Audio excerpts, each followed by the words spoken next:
আসসালামু আলাইকুম দর্শকবৃন্দ, আশা করছি আপনারা সবাই ভালোই আছেন। আপনাদেরকে আজকে দেখাবো হাদল ডেঙ্গার বিলে সুতি জালে কিভাবে মাছ ধরা হয়। আপনারা দেখতে পাচ্ছেন অনেক বাঁশ দিয়ে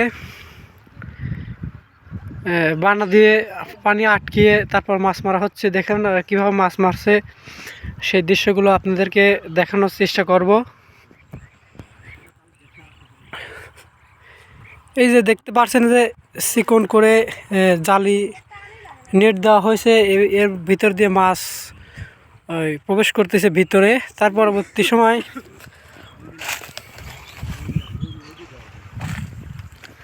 এখানে প্রচণ্ড স্রোত, আপনারা দেখতে পাচ্ছেন এখানে প্রচণ্ড স্রোত।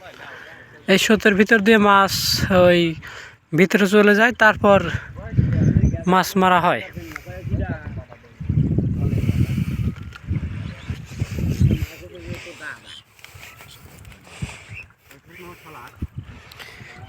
এই দেখেন এইখানে মাছ থেকে তোলা হয়, এটা একটা হাউস হিসেবে বানানো হয়েছে। এখানে অনেক বাঁশের ব্যবহার করা হয়েছে, আপনারা তাও দেখতে পাচ্ছেন।